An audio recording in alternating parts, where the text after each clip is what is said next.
Good evening. It's Brother James again. It's been a little over a month since my last video.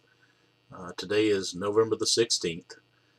I've just completed the last of my pre-surgery checkoffs, if you will.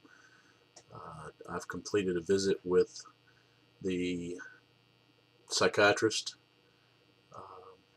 received clearance from that. The way it sounds, it's really them ensuring that you're within your right frame of mind mentally to withstand or go through this type of procedure and some of the changes that have to be made. So that was a very successful visit. I also completed the pre-surgery education program, as well as the first visit with the hospital dietitian to discuss all the changes that will be made with my diet before, during, and after surgery. Quite a lot to take in, but I did learn some very helpful information. Today I completed stress test and check off with the cardiologist. So I'm now down to just needing one pre-surgery visit with the surgeon and a final visit with the dietitian that'll take place on December the 3rd. Now, for my last visit, I was initially I started at 316. I was down to, I believe, 310. And as of this week, I am at 301. So I'm still losing weight. What I've managed to do for the last 2 weeks is I went ahead and started the full liquid diet just on my own, just in an effort to better prepare myself and to ensure that this is an easy transition after surgery. I've bought the shake mix, and what I went with was the 100% whey product from Walmart, both vanilla and chocolate, and they're very good. I did go ahead and invest in a new blender. I don't hold stock in the company, but I would strongly recommend the Ninja blender. It seems to work very well. It's very quick, very efficient, has enough power to really, as it says, turn ice into snow. So it works real well for the shakes, whether you're making just the standard shake with a little milk and a little ice, or if you're using the vanilla and throwing frozen strawberries in, something like that to change it up a little bit. It seems to work very well. And believe it or not, it's been rather simple to be on this liquid diet. I've stuck with juice. I still drink the Lipton green tea, which I understand does have some caffeine in it, and I'll have to drop that. But in staying with the liquids, I've drank Ensure at least 1 or 2 a day, and then had the shakes, the chocolate or vanilla type shake, at least 1 a day. So I'm taking in the appropriate amount of protein. I've had to watch and scale back some on the insulin just to keep the blood sugar from bottoming out completely. But it's been rather easy. Mentally and physically, it's not been quite the challenge I thought it would be.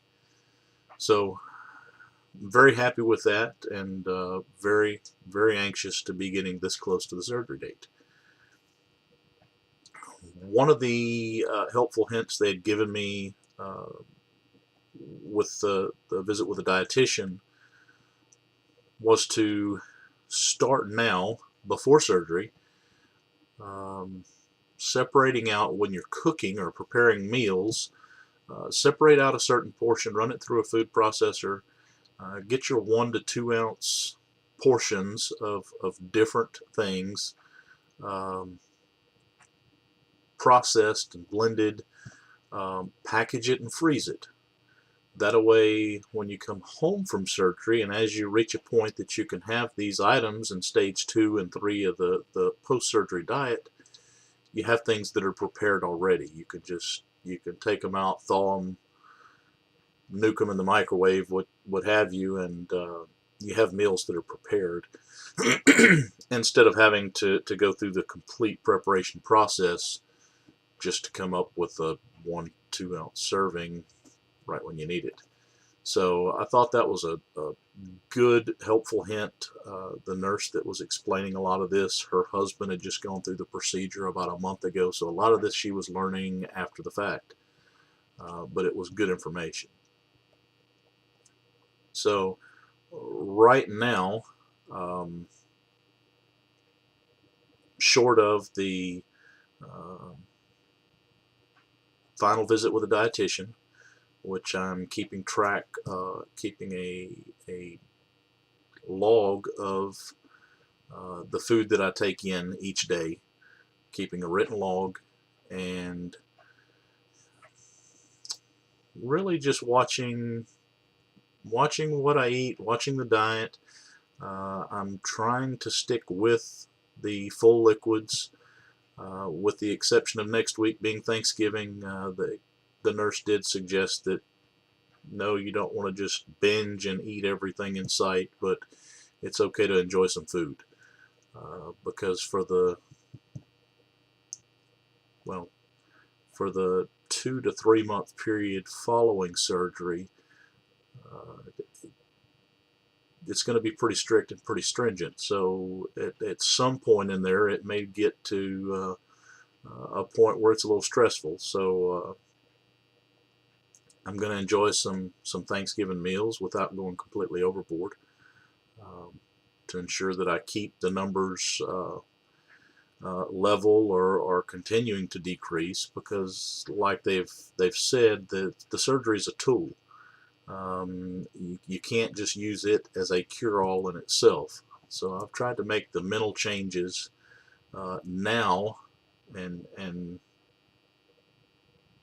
begin a process of being on the new way of eating and living that I'm going to continue from now on. So I'm kind of excited. They're telling me that I could potentially see a loss of up to 30 pounds in the first 30 days. So it's kind of exciting, and at the same time, well, there's some nerves. This is going to be quite a step to take, but I'm anxious.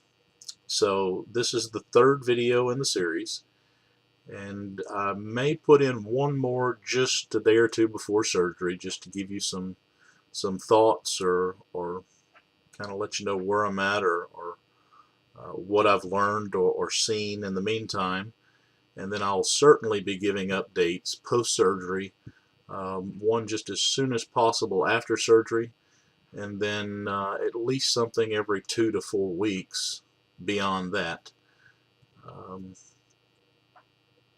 Certainly it should be helpful for someone out there, and if it does nothing more than to just keep me on task and keep me focused and hold myself accountable, then it's been well worth it. So at this point, I thank you for your time. I wish you a good evening, and God bless you.